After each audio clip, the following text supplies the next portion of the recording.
24시간 하나님 앞에 살면 복을 받습니다. 이 말씀을 증거하겠습니다. 1805년에 태어난 뮬러는 어렸을 때 그렇게 성실하게 자라지 못했습니다. 그뿐만 아니라 구체적으로 나쁜 짓을 하며 방탕했습니다. 감옥에도 갔습니다. 도적질을 많이 했습니다. 여러 가지 나쁜 일을 많이 한 사람이 뮬러입니다. 그러나 20살 때 친구를 따라 교회에 가서 한 사람이 기도하는 걸 보고 그 사람의 하나님을 통하여 하나님을 발견하게 됩니다. 그리고 나면서부터는 친구들의 그런 권유에도 막론하고 하나님을 더 소중하게 생각하기 시작을 합니다.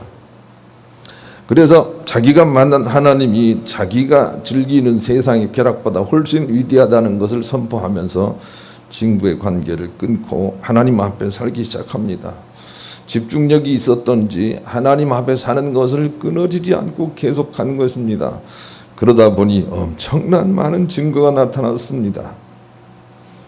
그래서 우리는 5만 번이나 기도의 응답을 받은 사람이라는 그런 호칭을 붙이면서 그의 신앙을 배우려고 합니다.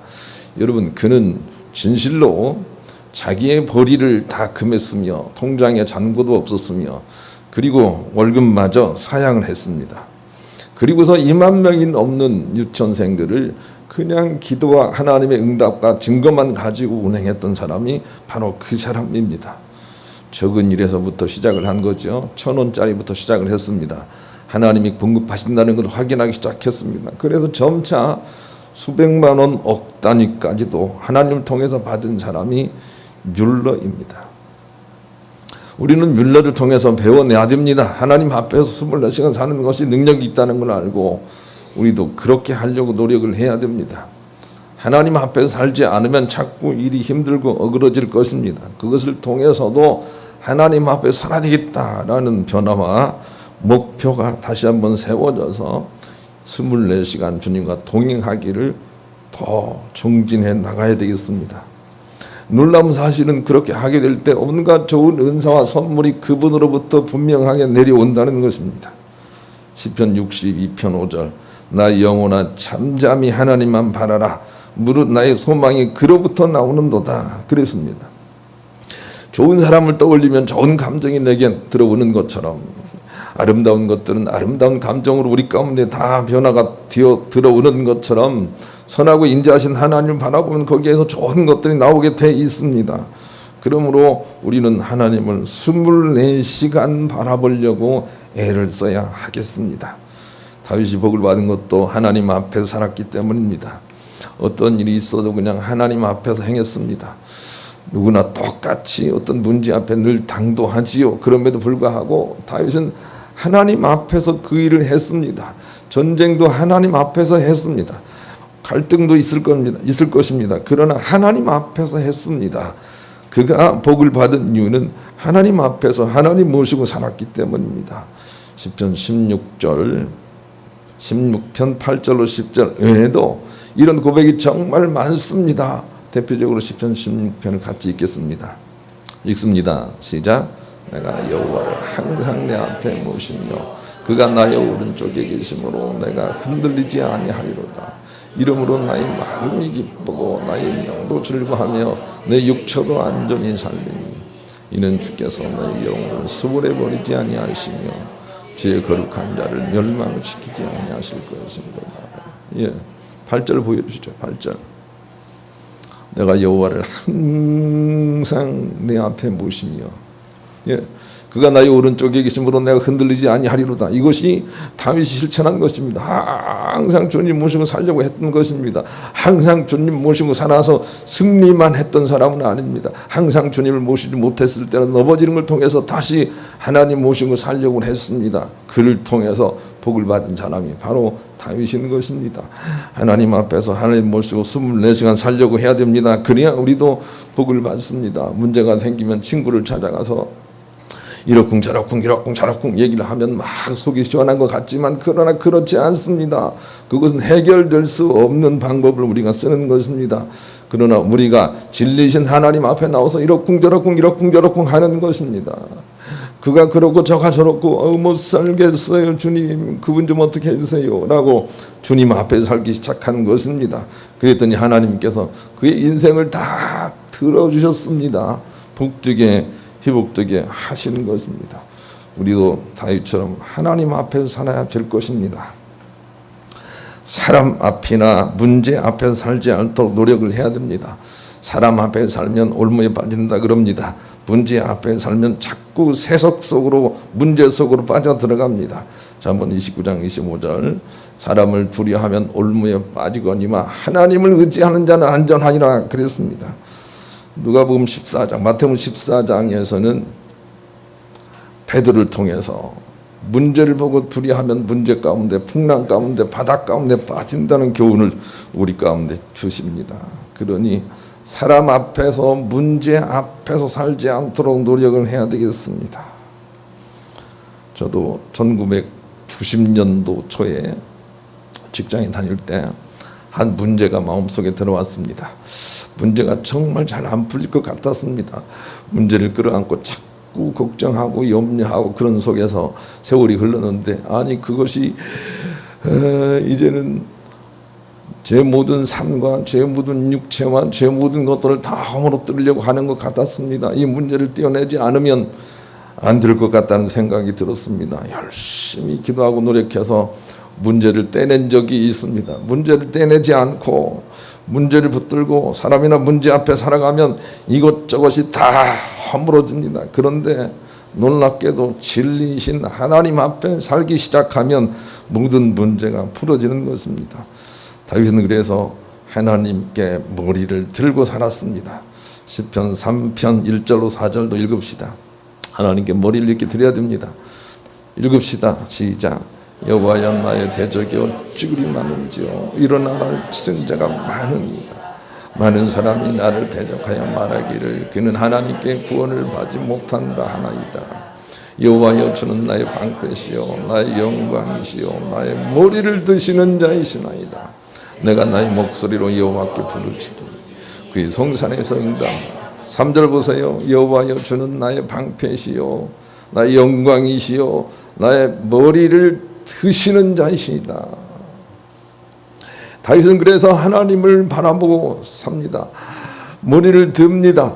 많은 대적들이 있어도 머리를 들고 있었던 것입니다. 그리고 하나님께만 늘 문제를 토로합니다. 여러분, 하나님께만 문제를 토로하십시오. 다른 사람들에게 문제를 토로해서 해결이 되지 않습니다. 이모에게 토로하지 마십시오. 하나님께 토로하십시오. 하나님, 저놈 좀 어떻게 해주세요. 예. 그렇게 해도 괜찮습니다. 하나님 앞에 사는 것은 하나님이 기뻐하시는 것입니다. 그러나 사람들 앞에는 절대로 문제를 토로해서는 해결되지 않습니다. 혹여 하나님 닮은 사람에게는 괜찮겠지요. 성품이 좋은 사람은 괜찮을 수 있지만 그러나 그렇지 않습니다. 다윗은 사람들에게는 절대로 자기의 문제를 토로하지 않습니다. 오로지 하나님께만 눈물로 토로합니다. 그것이 다윗이 복받는 비결이 됐습니다.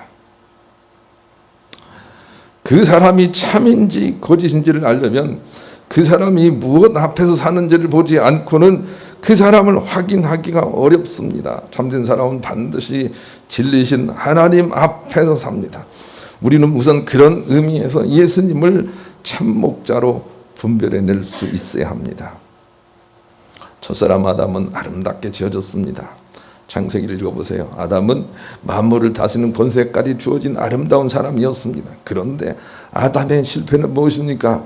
하나님 앞에서 살지를 못했습니다. 먹음직하고 보암직하고 아주 탐스러운 것들에 그의 마음과 관점을 빼앗겼습니다. 그러더니 예쁜 여자에게 마음을 빼앗깁니다.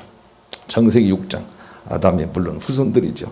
예쁜 여자에게 마음을 빼앗깁니다. 그리고 진리를 놓쳐버렸습니다. 이것을 성경은 영적인 죽음이라 말합니다. 그래서 첫사람 아담은 실패했습니다. 그러나 둘째 사람 아담이 이 땅에 오셨습니다. 그런데 둘째 사람 아담은 이 땅에 오시면서부터 만물 위에 오셨습니다. 배웠죠? 만물 위에 오신 분 예수 그리스도. 요한복음에서 배웠습니다. 만물 안에 들어가지를 않습니다. 만물에 섞이지를 않습니다. 만물 위에서 마치 배 위에서 사람들을 배 위로 구원하는 것처럼 많은 사람들을 불러일으키고 당신은 만물 속에 자기의 관심을 빼앗기지 않습니다. 사람과 물질 앞에서 살지 않고 오로지 하나님 앞에만 살아내셨습니다. 이 둘째 아담이 예수 그리스도로 우리가 다른 사람들과 차이가 있음을 깨달아야 되겠습니다. 고린도전서 15장 22절 24절을 같이 읽읍시다. 첫째 아담은 우리예요. 우리 첫째 아담과 예수 그리스도의 차이예요. 읽읍시다. 시작. 아담 안에서 모든 사람이 죽은 것 같이 그리스도 안에서 모든 사람이 삶을 얻으리라.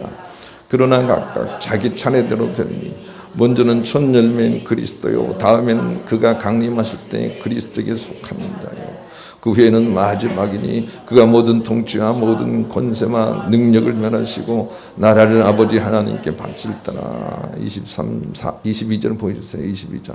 아담 안에서 모든 사람이 죽은 것 같이. 왜 죽었다고 하는지 알겠죠? 우리가 왜 죽었는지 아시겠죠? 우리는 사람 앞에서 물질 앞에서 문제 앞에 살기 때문에 그래요. 죽은 거예요.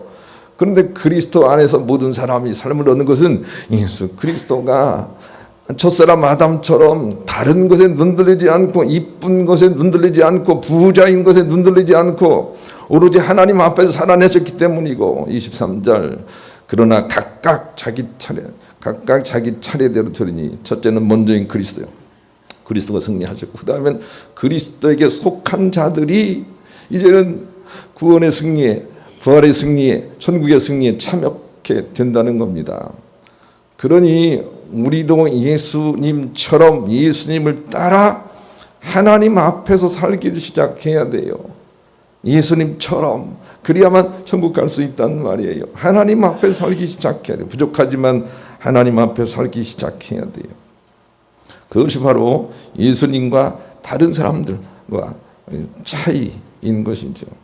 예수님만이 우리 구세주인 이유를 알아야 되겠어요. 왜 성경은 예수님만이 구세주라고 하는지 이유를 알아야 되겠어요. 예수님만이 오로지 온전하게 진리 앞에서 끝까지 사신 분이기 때문에 그래요. 다른 어떤 사람도 진리 앞에서 산 사람이 없어요. 뮬러도 진리 앞에서 온전히 살지 못했던 많은 시간들이 있어요. 다윗도 말할 것이 없어요. 그러나 예수님만이 진리 앞에서 처음부터 끝까지 사신 분이기 때문에 예수님만이 우리의 구세주라고 우리가 그렇게 구분을 합니다. 사도행전 4장 12절 알았으면 좋겠어요. 그분이 돼야 돼요. 사도행전 4장 12절 읽습니다. 시작. 다른 이로서는 구원을 받을 수 없나니 천하 사람 중에 구원을 받을 만한 다른 이름을 우리에게 주신 일이 없음이라 하였더라. 우리가 편협하다는 소리를 들으면서도 왜 예수님만이 우리의 구세주라고 믿는지를 알아야 되겠어요. 예수님만이 완전하게 하나님 앞에서 사신 유일한 분이시기 때문에 그래요. 어떤 사람도 이렇게 산 사람이 없어요. 그래서 예수님의 다른 구원이 없다고 우리가 배우고 믿고 있는 것입니다. 분별을 해야 되겠어요. 이런 분별을 주님이 원하고 계시죠. 이 분별을 우리가 하기를 원하고 계세요. 히브리서 5장 8절로 10절 읽읍시다. 분별하기를 원하고 계세요. 읽읍시다. 시작. 그가 아들이면서도 받으신 고난으로 순종을 배워서 온전하게 되셨은즉 자기에게 순종하는 모든 자에게 영원한 구원의 근원이 되시고 하나님께 멜기세덱의 반차를 따른 대제사장이라 칭하심을 받으셨느니라. 아무리 인격이 훌륭해도 우리가 따르지 않고 예수님만 따라야 되는 것은 예수님만이 육신을 입고 오셔서 이 땅에서 온전한 순종으로 하나님의 아들로 인침받은 분이기 때문에 그래요. 예수님만이 그 삶을 통해서 하나님께 인정받으신 분이기 때문에 그래요. 이것을 우리가 알았으면 좋겠어요. 예수님처럼 그렇게 산 사람이 있었다면 하나님은 그도 역시 온전하다고 인정해 주셨을 거예요. 그러나 그런 인생이 없단 말이에요. 예수님만이 온전하게 하나님 앞에서 평생을 사신 분이세요. 그래서 예수님만이 승리자가 되셨고 예수님만이 우리의 구주가 되시는 것입니다. 분별을 해야 되겠어요. 그 점을 보고 메시아를 알아봤어야 돼요. 우리는 그동안의 메시아를 알아보지 못한 걸로 인하여 예수님의 안타까움을 배워냈습니다. 예수님을 알아보지 못한 거예요. 바리새인들도 알아보지 못한 거예요. 이 사마리아 여인도 잘 알아보지 못한 거예요. 우리도 잘 알아보지 못한 거예요. 제자들도 예수님을 알아보지 못한 거예요. 그로 인하여 예수님의 안타까움이 있었는데 예수님의 무엇을 보고 그분이 메시아인지 알아냈어야 되는가 하는 문제에 대해서 요한복음 우리에게 14장 8절로 11절에 그렇게 가르쳐 주세요. 한번 읽읍시다. 시작. 빌립이 이르되 주여 아버지를 우리에게 보여주옵소서. 그리하면 족하겠나이다. 예수께서 이르시되 빌립아 내가 이렇게 오래 너희와 함께 있으되 네가 나를 알지 못하느냐. 나를 본 자는 아버지를 보았거늘 어찌하여 아버지를 보이라 하느냐. 내가 아버지 안에 거하고 아버지는 내 안에 계신 것을 내가 믿지 않느냐. 내가 너희에게 이르는 말은 스스로 하는 것이 아니라 아버지께서 내 안에 계셔서 그의 일을 하시는 것이라. 내가 아버지 안에 거하고 아버지께서 내 안에 계심을 믿으나 그렇지 못하겠거든 행하는 그 일로 말미암아 나를 믿으나. 11절을 열어놓고 계세요. 11절 열어놓고 계셔보세요. 예수님은 당신이 하나님을 나타낸 분이라는 것을 설명하면서 내가 하나님을 나타내고 있는 것을 나는 하나님 안에 있고 하나님은 내 안에 있는 그것을 보고 너희들이 믿었으면 좋겠다라고 말씀을 하세요. 예수님만이 우리의 구세주 메시아인 것을 어떻게 알아보기를 예수님이 원하시냐면 예수님은 24시간 하나님 앞에 사는 것을 통하여 하나님의 사람 메시아인 것을 알기를 원하셨던 거예요. 그리고 이렇게 말씀하셨어요. 내가 주님 안에 있는 것, 주님이 내 안에 있는 것을 보고 못 믿겠으면 내가 하는 일을 통해서라도 믿어라. 그렇게 말씀을 하고 계신단 말이야. 11절 내가 아버지 안에 거하고 아버지께서 내 안에 계심을 믿으나 그렇지 못하겠거든. 그 다음은 차선이에요. 행하는 그 일로 말미암아 나를 믿으나 하나님 말씀대로 행하는 내가 아니더냐 하고 하나님께서 차선을 제시하세요. 이제 본문을 떠올려 보십시다. 사마리아 여인이 하나 있어요. 예수님이 그 천한 사마리아인에게 가서 말을 겁니다. 그리고는 진리를 가르쳐 주려고 생명수를 가르쳐 주려고 자꾸 유도를 하지만 알아듣지를 못합니다. 알아듣지 못하기 때문에 그의 치부인 남편 얘기를 꺼냅니다. 그리고 그 결혼 생활이 허탕의 결혼 생활이라는 걸 지적합니다. 치부가 드러나는 것입니다. 그러자 이 사마리아 여인은 자기의 과거를 아는 이 사람이 메시아나 선지자라고 생각을 합니다. 자기의 과거를 쪽집게처럼 집어내는 예수님을 메시아나 선지자라고 생각을 합니다. 그리고 나서 동네 사람들에게 가서 외치기를 야 내가 메시아 같은 사람을 봤는데 그 사람이 내 과거를 쪽집게처럼 맞추더라. 그렇게 말하고 있는 거 오늘 본문이에요. 내 과거를 쪽집게처럼 맞추더라. 이렇게 메시아를 알아보는 근거를 저 차선 11절의 차선 주님이 하신 일로 알아보는 안타까움이 있는 것이죠. 본문을 그런 의미로 읽겠습니다. 본문 떠올려 주시죠. 본문 시작. 여자가 물동이를 벌어들고 동네로 들어가서 사람들에게 이르되 내가 행한 모든 일을 내게 말한 사람을 마서보라. 이는 그리스도가 아니냐 하니 그들이 동네에서 나와 예수께서 오더라. 29절 내가 행한 모든 일을 내게 말한 사람을 와서 보라. 여자가 자기가 한 자기의 과거 일을 맞추는 예수 그리스도를 보고 이분이 메시아가 아닌가 하고 말하고 있는 부분이에요. 정말 안타까운 부분이에요. 예수님은 하나님과 동행하고 있고 예수님 당신은 없고 당신 속에 오로지 하나님만 계시다는 걸 통해서 예수님을 메시아로 알아봤어야 해요. 그런데 예수님이 하신 일을 보고 예수님을 알아보게 되어 그로 말미암아 믿은 그는 42절에 다른 사람들에게 버림을 받게 돼요. 무엇을 우리에게 가르친지를 이해했으면 좋겠어요.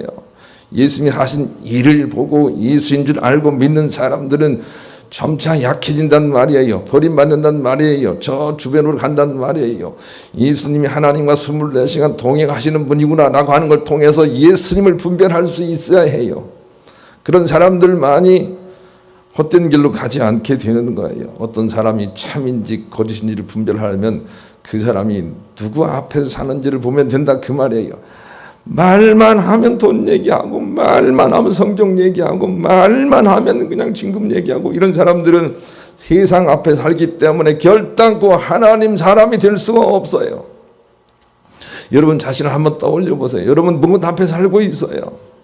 진리이신 하나님 앞에서 그 증거를 가지고 살고 있다면, 물러처럼 변화된 물러처럼 하나님의 증거 가운데 살고 있다면 그는 하나님의 사람이에요.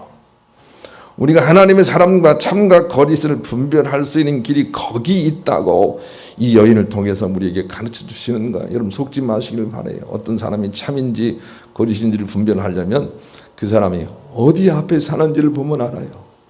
대부분의 사람들은 돈 앞에서 혹은 이쁜 사람 앞에 살아요. 아담이 실패했던 그 길을 가는 거예요. 이쁜 사람 앞에 살아요. 그러나 그러지 말기를 바라요. 진리이신 하나님과 그 말씀 앞에 살아야 그 사람이 참이다 라는 것을 기억하시는 여러분 되시기를 간절히 소망합니다. 그런 마음을 가지고 복음서가 48장 부릅시다.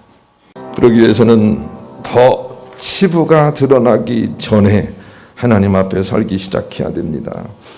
배경을 말씀드렸습니다. 이 여인은 겨우 주님이 하신 일, 자기의 과거를 쪽집게처럼 맞추는 예수님을 보고 메시아를 알아봤습니다. 좋은 방법이 아니라고 주께서 가르쳐 주시는 거예요. 그런데 그 어간에 그가 늦게 예수님을 알아본 만큼 삶의 치부가 드러났다는 것을 우리가 이해를 해야 돼요. 그래서 더 치부가 드러나기 전에 하나님 앞에 살기 시작해야 돼요. 물질 앞에 살고 성적 앞에 살고 진급 앞에 살고 세상 성공 앞에 살아나면 자꾸 인생의 치부가 드러나는 거예요. 우리 한국교회의 문제는 무엇입니까? 하나님 앞에서 본질적으로 사는 일에 대해서 너무 벗어나서 이제는 그냥 성장 앞에서 그냥 물질 앞에서 예산 앞에서 그냥 큰 교회 건물 앞에 살아서 얼마나 많이 치부가 드러나고 있는지 여러분 보시고 계십니다. 하나님 앞에서 살지 않는 순간순간들은 다 우리의 치부가 드러납니다. 지난 명절을 한번 떠올려 보시죠. 하나님 앞에서 살지 않는 순간순간들은 다 우리의 치부가 드러나 우리의 삶이 어그러집니다. 그것을 로마서 1장 28절로 32절에 이렇게 표현을 하고 있어요. 같이 한번 읽읍시다. 하나님 앞에 살지 않으면 치부가 드러납니다. 로마서 1장 28절로 32절 읽습니다. 시작. 또한 그들이 마음에 하나님 두기를 싫어하며 하나님께서 그들을 그 상실한 마음대로 내버려 두사 합당하지 못한 일을 하게 하셨으니 곧 모든 불의, 추악, 탐욕, 악의가 가득한 자요 시기, 살인, 분쟁, 사기, 악독이 가득한 자요 수군수군하는 자요 비방하는 자요 하나님께서 미워하시는 자요 능욕하는 자요 교만한 자요 자랑하는 자요 악을 도모하는 자요 부모를 거역하는 자요 우매한 자요 배악하는 자요 무기한 자요 무자비한 자요 그들이 이 같은 일을 행하는 자는 사형에 해당한다고 하나님께서 정하심을 알고도 자기들만 행할 뿐 아니라 또한 그런 일을 행하는 자들을 옳다 하니라. 우리가 아니고 누구예요? 하나님만 살지 않으면 온갖 치부가 드러나요. 그런데 온갖 치부가 드러나도 하나님 앞에 살지 않았기 때문에 라고 하는 것을 알지 못하는 거예요. 그리고 그것은 사형 멸망이라는 것을 알지 못하는 거예요. 하나님 앞에 살지 않으면 온갖 치부가 생겨나요. 다시 하나님께 돌아와야 돼요. 자식 앞에 살지 마세요. 자식 앞에 살지 마세요. 온갖 치부가 드러나요.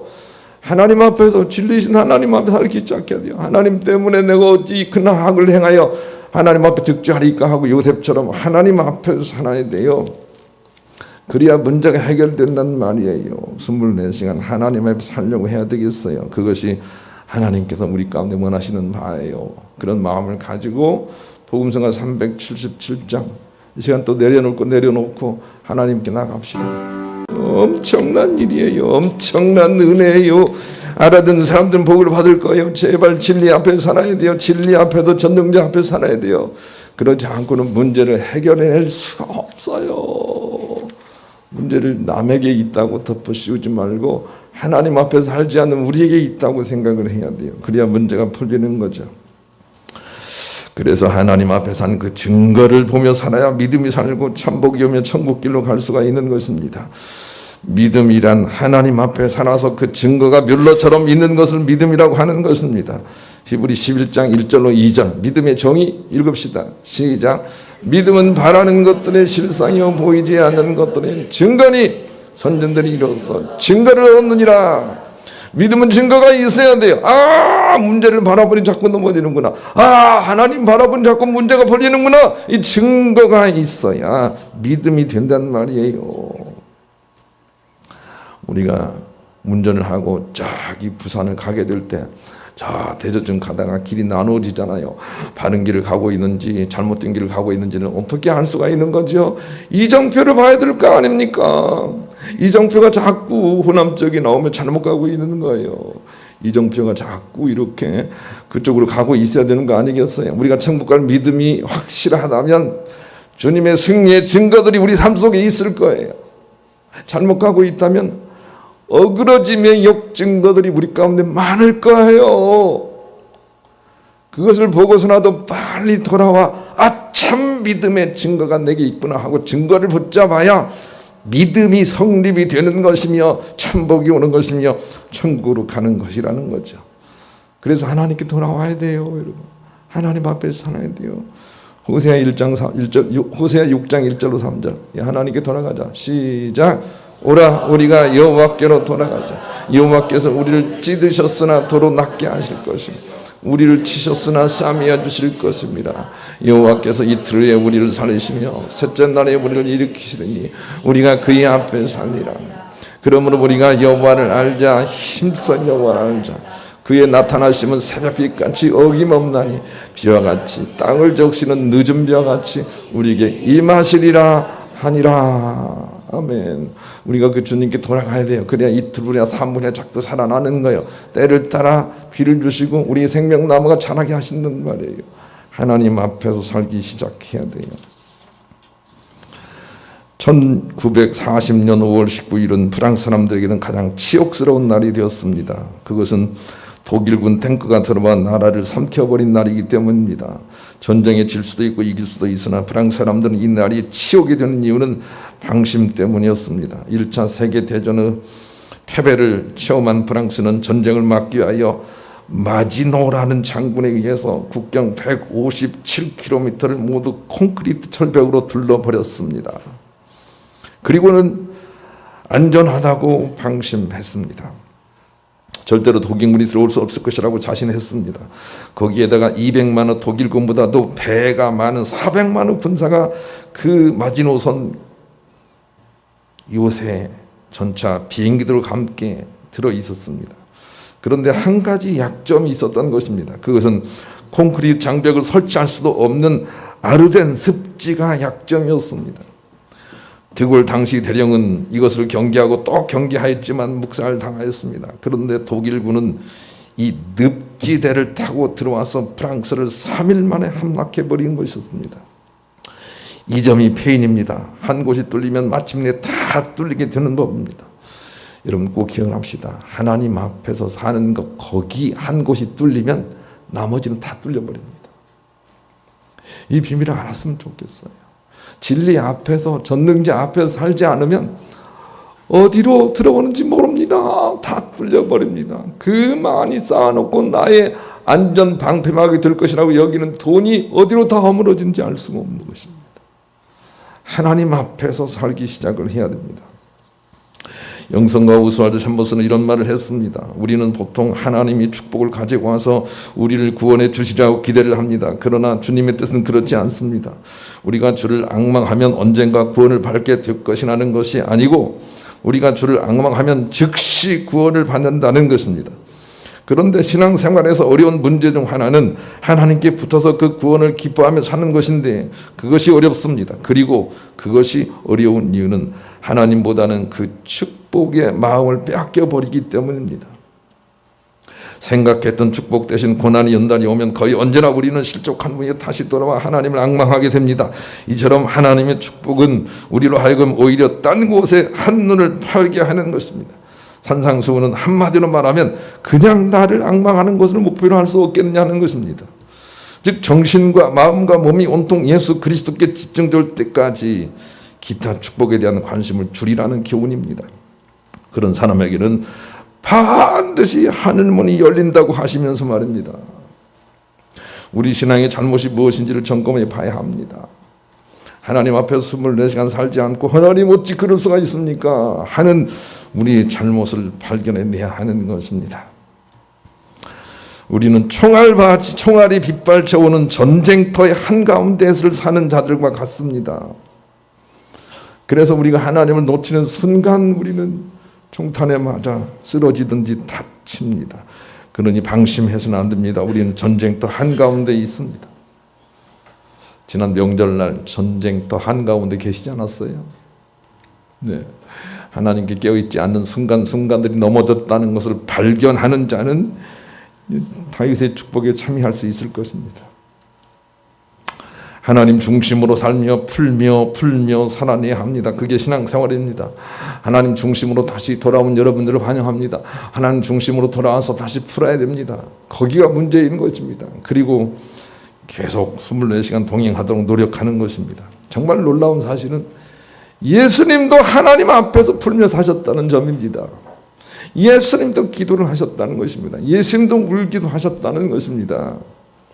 그것이 완전 일치인데 하물며 우리겠습니까? 하나님 앞에서 눈물을 흘리면서 내가 왜 그랬나요? 라고 하든지 그놈 좀 어떻게 해주세요? 라고 하든지 다윗과 같이 한다면 그놈 팔 좀 비틀어 꺾어지게 좀 해주세요? 라고 하든지 하나님 앞에 살아야 됩니다. 그래야만 문제가 풀리는 것입니다. 이 하나님 앞에 돌아오는 것, 이것을 회복탄력성이라고 합니다. 회복탄력성. 여러분 보니까 회복탄력성이 있어요. 명절날 그냥 거나하게 취해가지고 살다가 아이고 오늘 못 가 하지 않고 나오신 걸 보면 회복탄력성이 있어요. 술 먹으라는 얘기 아니에요. 회복탄력성을 키우라는 거예요. 주님 앞에 나오는 탄력성을 키워야 돼요. 어떤 사람들은 부부싸움하고 교회를 안 나온 사람이 있는데 안 돼요. 부부싸움하면 더 나와야 돼요. 회복 탄력성. 아이고 하나님 내가 좀 놓치면 안 되겠어요 하고 나와야 된단 말이에요. 회복 탄력성. 그것이 우리에게 필요한 거예요. 이 탄력성이 있는 자들이 천복을 받고 천국 간다라고 하는 것을 기억을 하셔서 어떻게 하나님을 알아봅니까? 하나님의 능력이 아닙니다. 능력은 마귀 사단에게 있기 때문입니다. 하나님이 하신 일이 아닙니다. 하나님보다 더 위대한 일을 하는 사람들은 더러 있을 수도 있습니다. 그러나 하나님 앞에서 살아가는 예수 그리스도처럼 하나님과 동행하는 그것이 참이다. 하나님과 24시간 사는 것이 참이다. 그것으로 인하여 자기 자신과 이웃을 분별할 수 있다면 하나님은 탄력성인 믿음을 주실 것이고 그 믿음은 우리를 승리로 이끌어 가실 것이라는 것을 깨달으셔서 하나님 앞에서 더 사심으로 참복 받으시는 여러분 되시기를 우리 주님의 이름으로 간절히 축원합니다.